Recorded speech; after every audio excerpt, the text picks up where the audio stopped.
New Thought Media Network.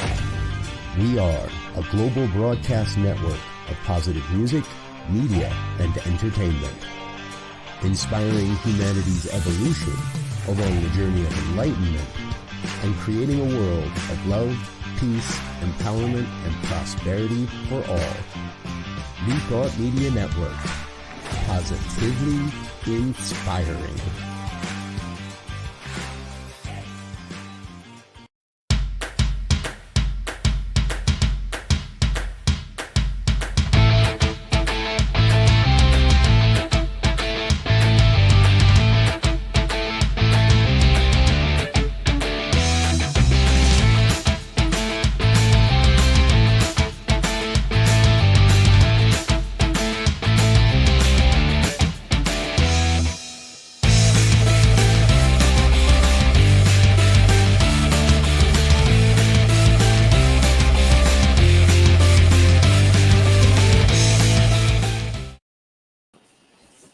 Hello, and welcome to Rockin the Love. I'm Robyn Olmstead. And I am Gil William Olmstead, and we are here together on this Wednesday afternoon, ready to have some fun. What are we up to today? We have a guest. Oh, good. You know, we threatened that last week, that we would have a guest. And look at us coming through, following through. So good. Some might say that's a sign of balance, our life coming into balance. Some might say that if they hadn't been here this morning. And they weren't. They weren't, so it's okay. So we're balanced. So we're going to talk about coming into balance because we're going to talk about the autumn equinox. Welcome to all of you out there. As you know, we would love it if you would let us know you're here. Check in the chat. Just say hello. And like our pages, do all that good social media stuff. It just feels so silly to say that every week. It seems like everyone who's on social media now knows that it would be great help if you liked us. So anyway, but there we go. We said it, and Hola. I let my inner feelings out. And bienvenidos a mi comadre. Welcome to Myrna, and welcome to Shay, and whoever else is out there not letting us know. Well. So deep. It is. There's a lot happening. Is there a lot happening in your lives? There's a lot happening. And it's interesting that we're going to talk about balance, because every time I think that we're coming, that I'm slowing down, and that things are getting, I hesitate to say calmer, but I'm going to say it. Calmer, then it seems like it gets blown up again. Does that happen for you too? Does that happen for any of you out there? I think the hardest thing for me is feeling like I adequately keep up with all that's going on. I feel frustrated by what it feels like I don't end up doing right. Having time to really work with, and that's where the imbalance happens for me. I'm very happy to get extra sleep and be balanced in that way, but completing tasks, sometimes it feels like, wow. Whew. But sometimes I think I'm close and I feel like, okay, it's done. And then I get a call or an email that goes, are you going to do this? Or did you do that? Or did you? And I'm like, and it starts all over again. And I know those of you that have been in my life for a long time also know that you've all tried to teach me that no is a complete sentence. I can hear your thoughts, Myrna, but it's hard. It's hard to stop doing things. I never think they're going to go on for as long as they do. Right. Yeah, I don't know how much it's, for me, I don't know how much it's hard to say no as much as it's just, well, maybe it is, but I feel like I've said yes to so much already that, or the things I've said yes to become much bigger than I expect. Maybe that's what it is. I think it's going to be a little easier. And Shay says, just say no. Thank you, Nancy. It's been a long time. For those of you not old enough to remember that, you talking about a reference to Nancy Reagan? Yeah. Yes, that was what that was. Okay. All righty then. So how was your week? Week was good, really good. A lot of good stuff. Had opportunity to do some things, to get some physical activity, to see some things sort of come together. So it's been good. It's been good. It's been a little up and down on the home front, but overall seems like it's heading in the right direction. Without any clear specific path, it seems to be basically heading in the proper general direction that we want it to go. And that, for those of you who are not always here, that is in reference to having a teenager in the house. So, one can pray. Anyway, yeah, I think it's been a good week. In terms of that balance thing, I'm going to let them in. This week we declared that I just told Gil that we're going to pretend we're on a date for everything. So even when things are bad, I'm like, we're on a date. We're on a date. Just make it good. It's fun. It's fun. It's creative fun. So we've been dating a lot this week. And it helps, doesn't it? A little. It helps because at least you smile and you go back to that place of possibility, as opposed to that place where I want to rip my hair out. Yeah, which is just not a good idea. It isn't. No. So, okay, it's time for the good news. The good news. This is our segment where we do good news because there's enough bad stuff going on in the world and stuff that we can hear about and find out about even when we don't want to. And so we decided we'd highlight some people who are doing great things or some great things that are happening in the world. So what do you got? Well, talking about the autumn equinox, to me, what I think of is how historical peoples have utilized these kinds of things to understand the world, and they've given us a lot of understanding of what happens in our lives based on talking about and having legends, et cetera, around things like the equinox and the solstice and et cetera, which we'll talk more about later. But it made me think because what I saw today was a study that's been done on Van Gogh's Starry Night painting, where, believe it or not, they have taken and analyzed the brushstrokes and how thick they are and all of this kind of stuff, and determined that he had a very clear innate understanding of dynamics of how energy moves in the world. And it even matches up to various theories today about exactly what you can expect from how energy moves in the universe. And I thought, well, that's fascinating because, once again, it's somebody from a long time ago who has an understanding of something and depicts it in a certain way. And we're just now beginning to understand what they may have really been talking about. That it goes back to the theory.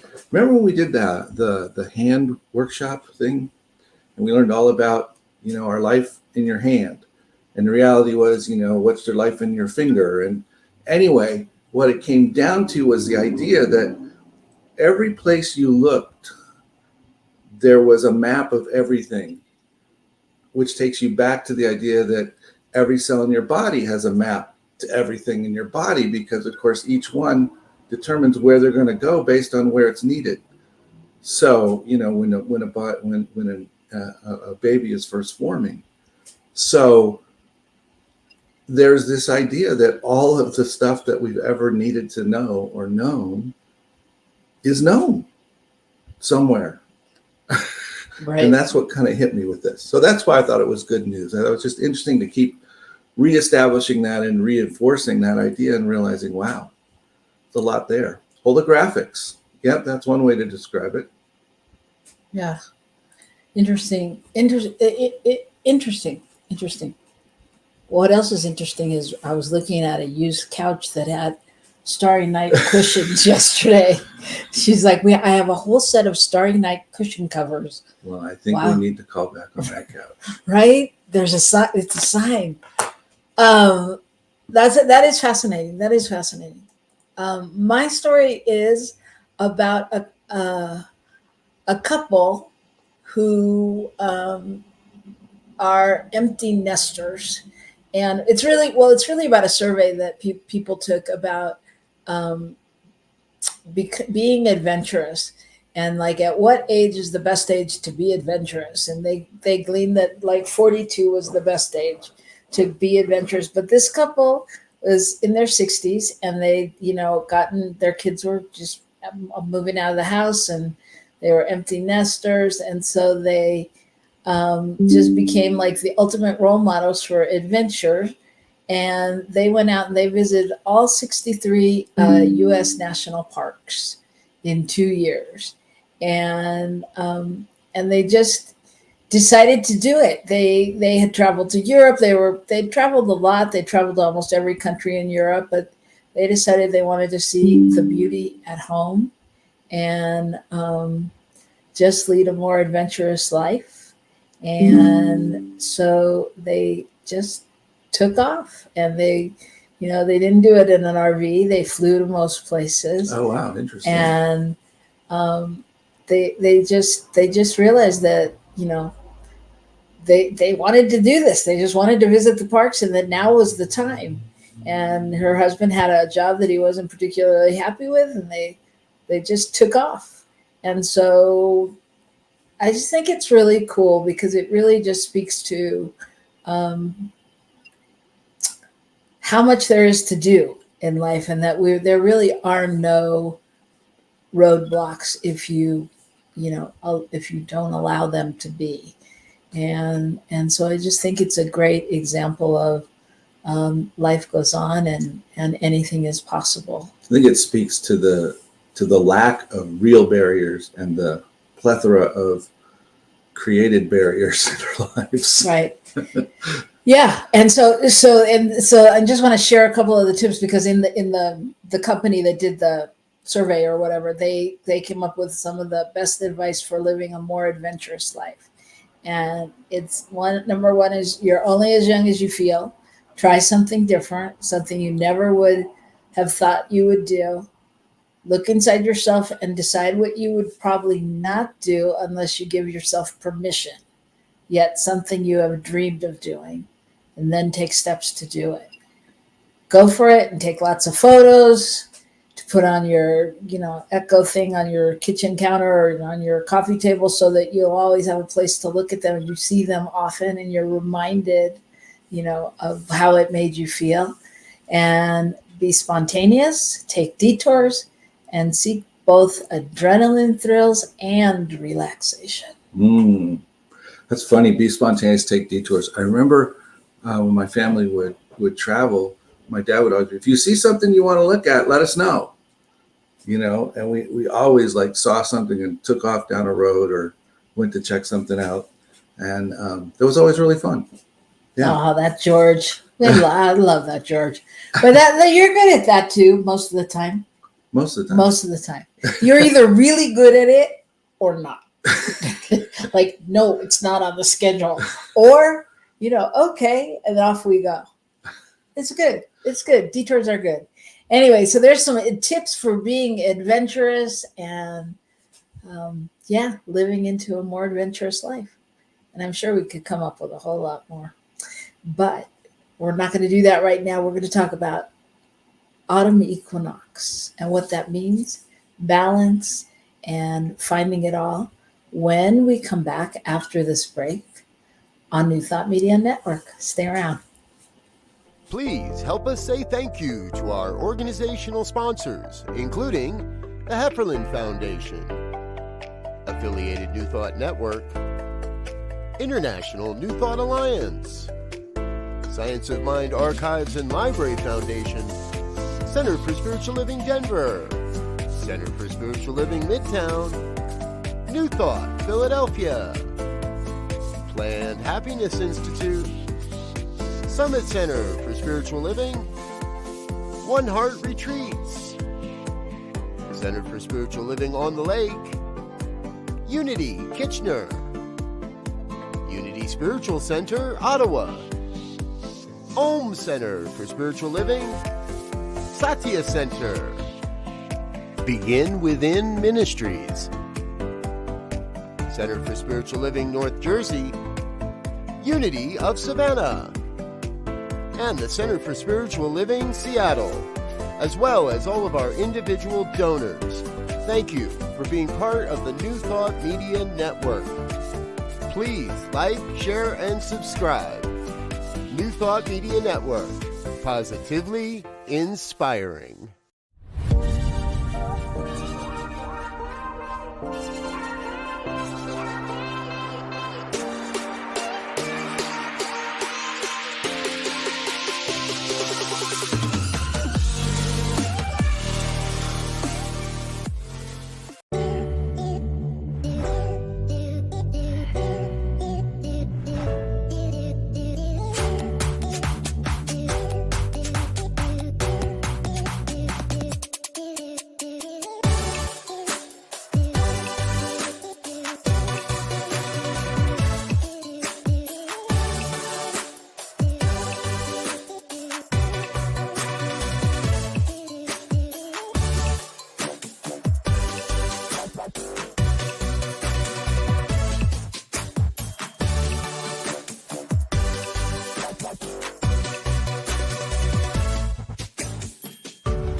And we are back. It's Rockin the Love, and he's Gil Olmstead. And she's Robyn Rice Olmstead, and we've been married a long time. Okay, how y'all doing today? Good to know it. We're excited to be here, and we're especially excited right now because we get to move into our topic of the day, and that means we get to introduce our guest of the day, who is a good friend, and you may well have seen her in various places because she's an actress and a writer and a play producer. I don't know. Robyn, you know more. She does it all. She does it all. She is a creative being, and we sang with her. Yes. We sang with her in the Agape Choir, but she does so many things that I'm sure you may hear some of during our conversation. So, can you put her up? Can we bring in Sonia Jackson? There she is. Hi. Hello there. Coming to you from the car studio. The car studio. And I have a special guest here, my brother. And his phone may go off every so often, but don't think anything of it. We'll just, every time his phone goes off, we'll know it's time to take a breath and to pause and to remember. Okay? Yes. Right. Yeah. So here we are. So Sonia is all of the things we said, and she is also doing some fabulous work around what do you call it? The seasons? What is it? The Equinox. The equinox, but prayer it's stuff around it. I don't know what you're thinking of. I don't know. doing you know what the last one we did, the solstice, the equinox. What do you call those? That's the two. I just call them the seasonal adjustments. There you go. Personally, that's what I call them. Yeah, the season. So Yeah. So tell us about what's coming up. So Sunday is the 22nd of September, and it is the autumn equinox, or the autumn equinox that takes place. And what happens with that, it's tracking the sun. It tracks the season. So there are two times in the year when we all know what happens. The day and the number of hours in the day and the night are balanced. They're perfectly imbalanced. We're at the equator, or we're wherever we are. So we're at the equator this Sunday. And the same number of hours for day and the same number of hours for night are going to happen.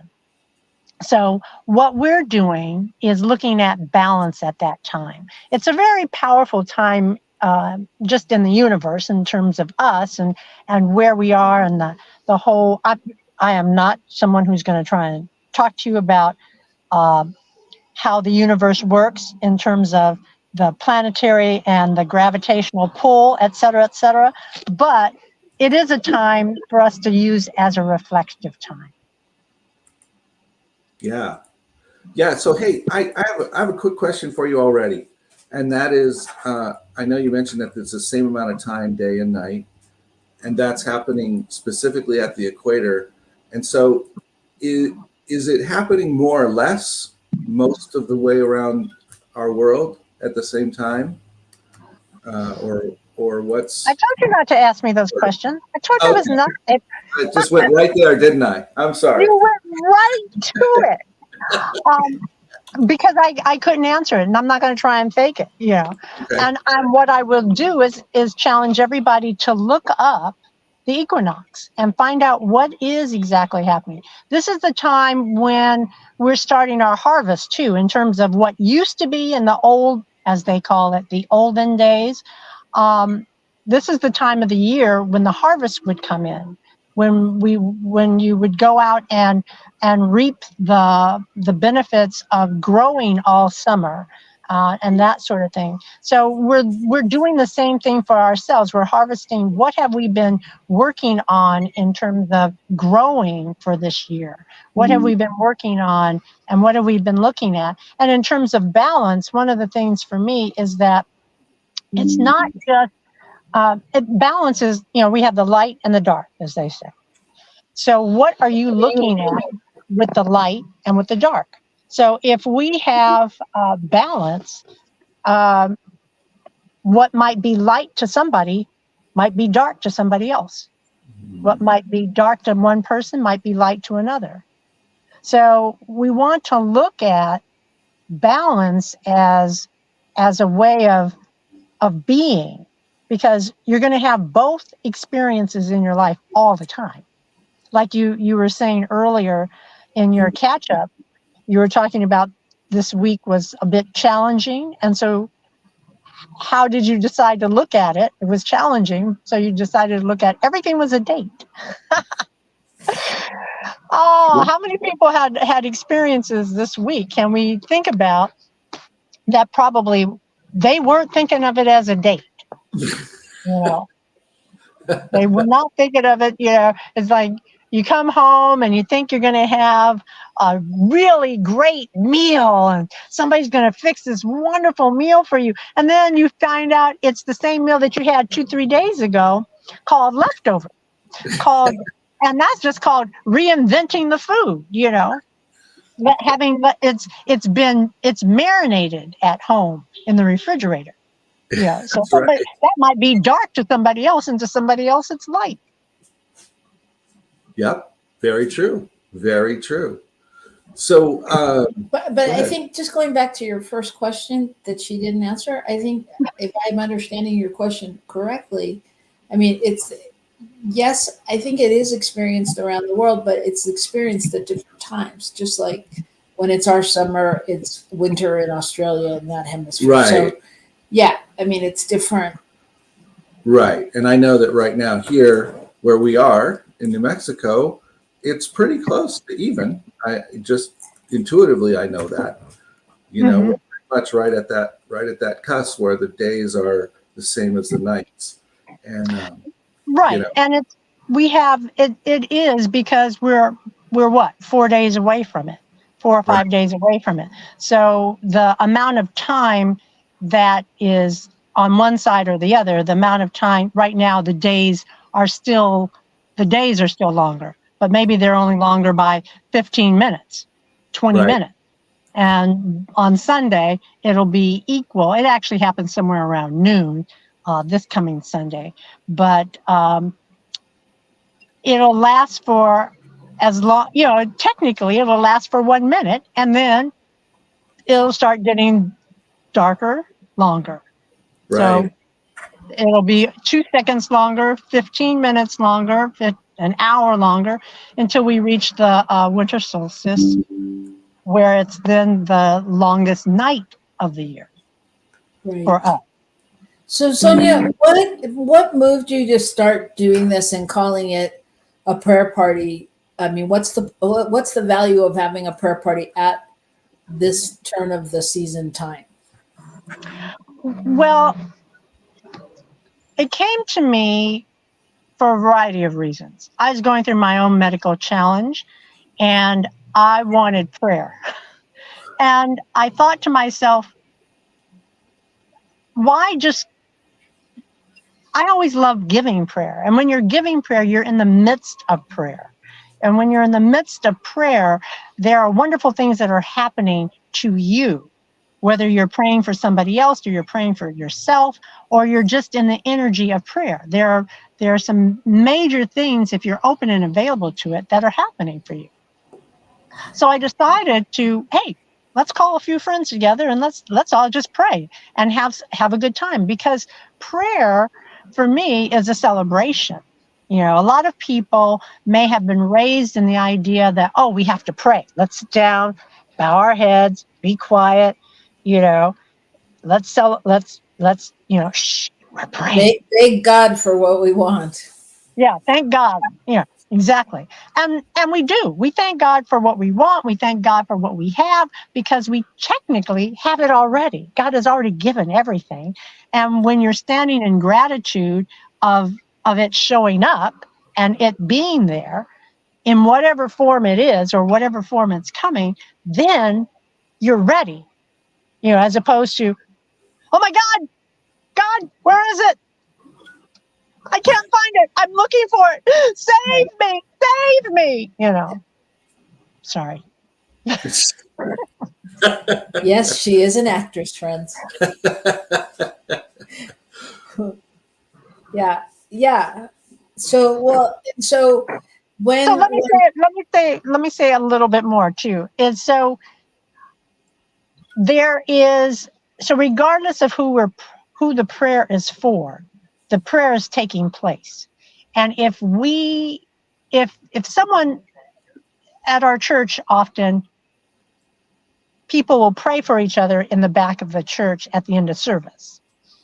And sometimes I've gone back there and I haven't had anybody to pray for, and I can hear somebody else praying for someone about wellness or about financial blessings and then I can just sit there and go and tap right into that prayer and accept that prayer for me.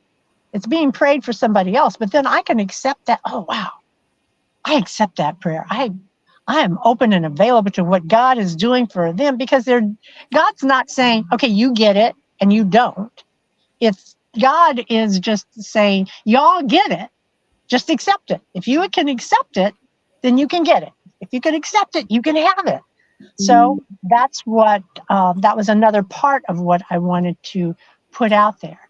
And there are so many people who want so many different things right now: health, well-beingness, stability, understanding, clarity, wisdom, as well as, specific tap into manifestations of money. So let's all pray for each other. And that's the real purpose of having a prayer party.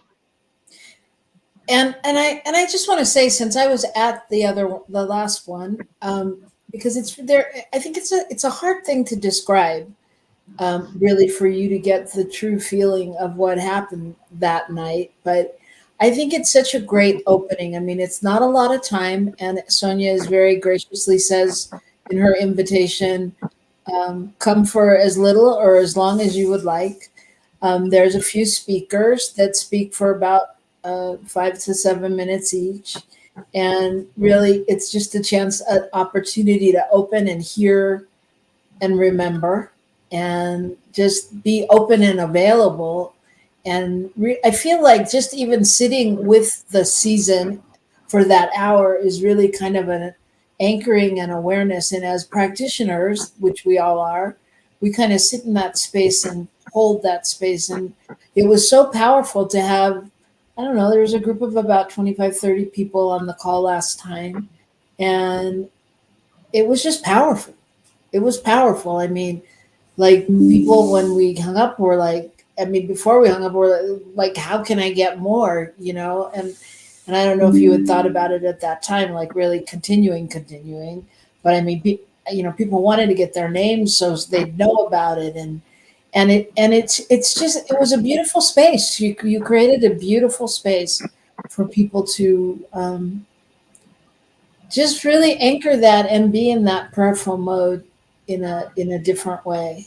And I think that's important in these days. And especially all the things you named that people want prayer for, as well as just the state of our country right now, and just holding and anchoring, you know, peace and kindness and love and all of those things that seem to be needed more than ever, you know. So Yeah, we know are fully present. We just need to call them forth to see them and True. receive them, True. right? Yeah. Exactly.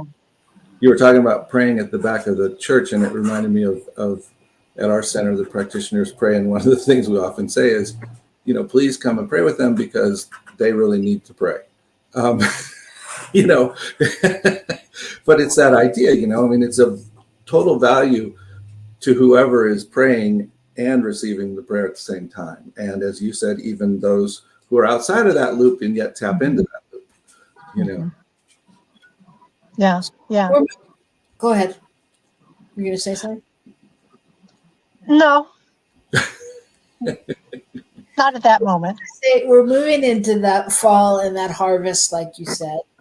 And, you know, we're calling in that balance. And I was just wondering if you have any like specific tips or something for people listening, like, or ideas of how to create that or anchor that more in your life, in one's life. Anchor the balance. Sure. That'll work. That'll work. Yeah. Yeah. Well, I think I was listening to something today, and they were talking about acceptance. What happens often for us is that we will pray for something, or we want prayer for something, and then we do the dig up, you know, the planting of the seed, and then let me just check and see if it's growing. And we push the dirt aside and we pull up the seed and go, oh yeah, look, there's a little green thing coming. And then you put it back down in the dirt and you cover it up a little bit more and you pray a little bit more. So that digging it up is the doubt that we have. So we often will doubt that the prayer is actually taking place. We will doubt that it's been given. And we do it in a variety of ways. And we do it in ways that we don't even think about. We don't even acknowledge. We have no clue that we have forgotten that we're digging up the prayer. And so I love the fact that I have a smartphone. And it's sometimes smarter than me because it reminds me of things if I tell it to. So I put in reminders that say, especially if I'm working on something right now in that moment, it's like, oh, I love the idea. And somebody prayed for me, and you know how you feel that? You feel it in your body, the vibration of it. That's it working. That's it, vibration of it, telling the universe, yes, we're in alignment. Yes. And then we go off and we buy the groceries, or we stand in line at the supermarket. Well, before we even do that, we drive to the market and somebody cuts us off, or we think we're going to get on the freeway right there, and we plan on it as we're going to take us where we need to go, but the on-ramp is blocked because they're working on the street and the traffic is backed up for 5 minutes and 5 minutes seems like it's an hour and a half. So then we get the food, we go to the grocery store, and they don't have what we need for the ingredients in what we're planning to make, and we have all that, and then we're like, we get home, and then we're on top of that pissed off because, oh man, I prayed for that. It's probably not going to happen, or I'm angry, and we're angry or we're upset, and we don't even think that that has anything to do with the prayer that we asked for, or what we prayed for earlier. But it all is connected. Right. So I have reminders that I put in my phone that pop up all the time. And my brother usually, because I'm with him a lot, he hears them and goes, your phone, your phone, your phone. Because it goes off so often. And I go, oh yeah, that's my phone. And then, yeah, oh yeah, it's my phone. I can be loving. Oh yeah. God's granting that. It's already been given to me. Oh, I'm accepting it again. So I put in little reminders in my phone. Nobody knows it but me, and now you guys, but you won't tell anybody. And then I put in Post-its up, but you got to be careful about that kind of thing because you put up a Post-it, and after 2 or 3 days you don't see it anymore. So you got to move them. You got to move them to another location so that you can start to see it. It's like, what's missing here off my mirror? Oh, I moved the Post-it. Oh, the Post-it said, be happy because you're getting what you asked for, or I moved it over there and then I'm going to look at, what's that? Because my vision sometimes requires glasses. So I have to go up closer and go, oh yeah, that's my reminder. I'm getting what I asked for. Yeah. Yeah. So that's one way. And I know you guys have ways. What are some of the ways you do it? Well, I just think those ways that you just said they're good reminders. They're really good reminders. I don't know. What way do you have? I think taking a moment just to just breathe and go, okay, all is good. It's where it needs to be. And this is what's happening because it's what needs to happen. So I'm going to lean into it and move forward, and kind of hang on to that I don't need to get into full angst about anything. I had the other day, I had an email from somebody that basically said, I quit. And, it was unexpected and it was, whatever it was. And somebody else had been kind of in conversation with them when this had come up, and they were like, they were a little concerned. And I said, you know what? I'm not going to spend any time worrying about this. We're just going to know that it's where it needs to go. And eventually it worked out and it was fine. But the other thing was I was totally clear that whatever worked out was working out. If that meant there was space for someone else to fill that position, that was perfect. I wasn't, it was just, but keeping the balance was to not buy into whatever story I could see. Well, and not only what you could see, but so many people wanted to tell you the story of how it wasn't going to work because this had happened before, and it wasn't going to work because this person thought this, and and how it just they were not going to be coming back, blah blah blah blah. And you didn't buy into that, which was really impressive. It was. It was. Yeah. Yeah. I mean, I think that's great if you can stay anchored like that. And with you, I do that all the time. I stay totally anchored without going into the story or it, right? Right. Yeah. Like a Buddha. That's it. Stop talking about my belly. No, so along those lines, I would just say that, because I don't really do Post-its anymore, because I would only marvel at how long they stayed up and that I didn't see them anymore. Just like you said, like when we finally moved from our house in Oakland, I was like, oh my God, these affirmations have been there for years. And, I'm not sure how much more prosperous I am from brushing my teeth and looking at this affirmation. Okay. So I don't do I don't do affirmations. There's a difference from I on my Post-it. I don't do affirmations. But go ahead and finish what you're saying. You do awarenesses, but I was just going to say that my awareness, I think, are more like human alarms. So, like, because a lot of stuff, I've done my own inquiry into what I feel when I get triggered or how I get triggered, or, I'm aware that when something's happening. So I'm so blessed to have a partner who's willing to set those alarms off. Check and see if they're still working. Yeah. But it's like a game for me. I'm into games and dating. So this is, it's like a game, because there are times where, he'll do something and I'll think, and I'll have to check in with myself and go, look at that. Okay, I'm not really triggered. I'm not buying into the old story that, like, I'm causing this somehow. What's wrong with me? And can I stay calm? Can I stay calm instead of reacting with my, whatever, younger self who would have wanted to go into battle and be right? Things like that. Certain things I have my own inner alarm set. And then it really is like taking that breath, like Gil said, and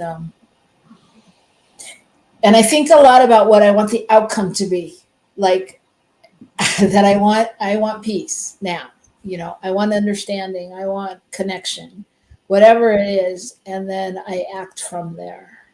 Yeah, it's the priority. You set priorities, and is it, which is more important? Is it more important to maintain a loving relationship, or is it more important to be right about something? And the fact that you're right about something doesn't mean that he's wrong about it. So, it cancels it out in the first place. So what's the big deal? Is what we eventually end up with.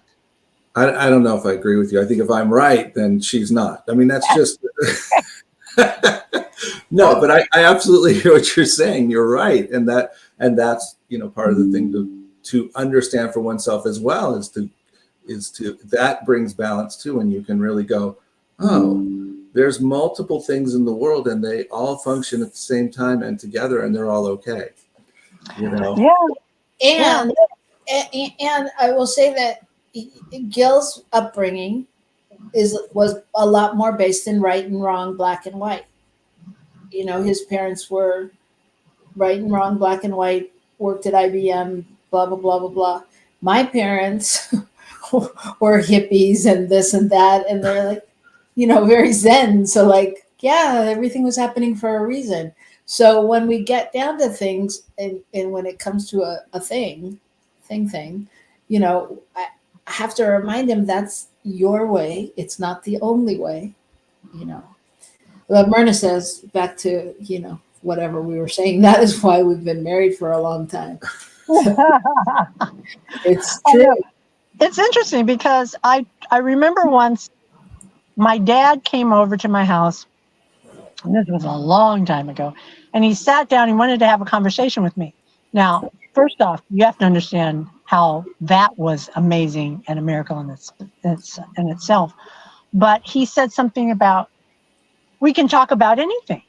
And I said, no, Daddy, we can't talk about anything. And he looked at me like, what do you mean we can't talk about anything? We can talk about anything or everything. Yeah. I said, no. And I said, look, if I look out the window and talk about crossing the street, and you'll say, there's only one way to cross the street. You cross the street. One way to cross the street. But and he'd go, he said, yeah, that's right. And I said, but if I look out the window and I think cross the street, I think there's an infinite number of ways to cross the street. And he's like, what? How could you say that? It was like, oh my God, what's wrong with my child? I said, I could run across the street. I could jump across the street. I could hop across the street. I could sing my way across the street. I could walk backwards across the street. And as many ways as I could do it, there are that many more ways that everybody else could do it. So there's an infinite number of ways to cross the street. But if I were to say that to you right off the bat about having, and in a conversation, you would go, no, there isn't. And so it would be difficult to have that conversation with you. And he kind of looked out the window and he thought, I'm sure he thought, I don't know if that's true or not yet. But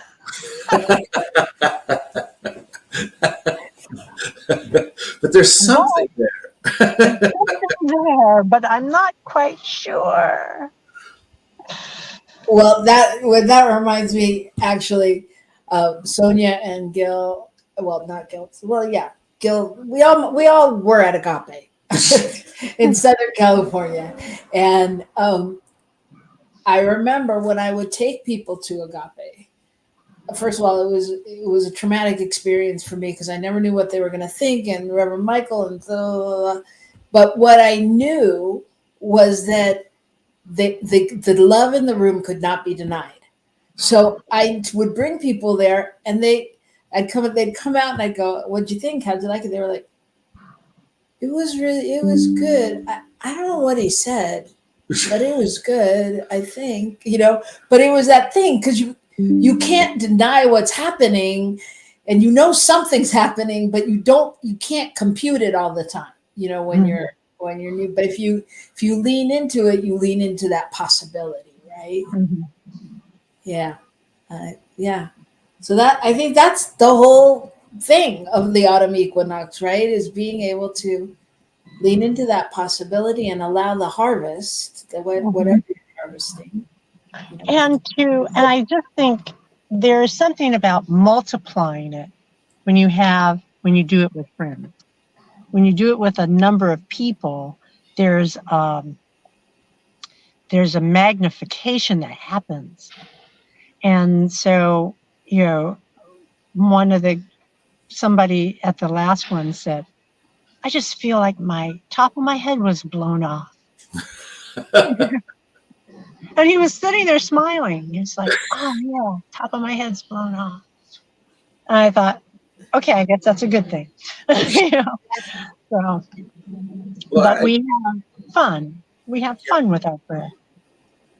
I think there's something about being in community and doing things in community where we have to, first of all, we have to be brave in a certain sense and have to really buy into whatever it is we're talking about because we're saying it out loud in front of people. And we're going, oh, they're going to call me on this, and there's something good about that, right? Mm-hmm. And so I think that's part of what happens, and you get encouraged by what other people are willing to buy into, if you will, or so that's that encouragement thing of, oh wow, and then there's the field, the strength of the field that just is so incredible when you're in a community like that. Mm-hmm. That's my humble opinion. Yeah, I love that. The strength of the field. We create a field, and even though it may never look the same, when we do it, it's like the field that you created the last time when you created this, and the field that we'll create this time doing this, and it's anchoring that in everybody's life. Yeah. It's and like we said, we are together for an hour. We talk a little bit. Each speaker has a chance to talk a little bit about their perceptions. So it's not just me talking about my perceptions and what I believe. We're going to have 5 on Sunday, and then at one of them is me. One of whom is Robyn. And then we also have Liz Racy and Reverend Jean Hagan, and we have Stacy Yadell. And she's going to really, one of the pieces that I like about prayer is it's not just words, it's not just spoken. So she's going to talk about prayer music and singing as a prayer. And at some point in time, I think I'll have Liz talk about signing as prayer, because to me, when I watched the signers, and I think to myself, they're really getting the information, because they're hearing it, they're signing it at the same time, and so they're translating it. They're hearing it, translating it into their hands, and their hands are speaking. That's like 3 times. That's like, wow, you know. Yeah. So I like the idea of having different people talk about how prayer works for them and how they feel about what's coming up for prayer. So yeah. Yeah. Well, beautiful. And I hope some of you will join us out there. I know we have a lot of healers that are listening out there too, and it'd be great to have your loving energy there. And yeah, it's a very special, quick evening way to kick off the next season. So 5 o'clock Pacific time is our time. Okay. Yep. Right. On Sunday. Men and women. It's not just a girl thing, even though you heard all those girls that are speaking. Girls are running the show, but hey, men, we need your consciousness. We need your energy. We need your vibration. Yes. Yeah, absolutely. Well, thank you so much, Sonia. I can't believe how fast this has gone, but it has. Yeah. It's probably not as fast for you sitting in the car, and probably definitely not for your brother. Taking a nap. Excellent. Excellent. Well, we're just so grateful that you came, and you are, welcome to come back anytime. I guess, what's the next one? That'll be The winter, next one is going to be the winter solstice. right? And I haven't looked at the date yet, but it's generally somewhere between like the 20th and the 22nd, somewhere in there. Right. And so that'll be a celebration of light. Because the light's coming back. Yeah. Yeah. So maybe we'll have you back then if you're avail. All righty. Okay. All right. So everybody, we hope you'll join us. We'll put that information up there one more time, and so that you can see it as we go out. And then we just hope that you will come back next week, because this show wouldn't be the same without you. So thank you to Sonia. We'll be rocking the love this week. We'll be rocking the love on Sunday, and we'll be back to rock the love with you next Wednesday. Yes.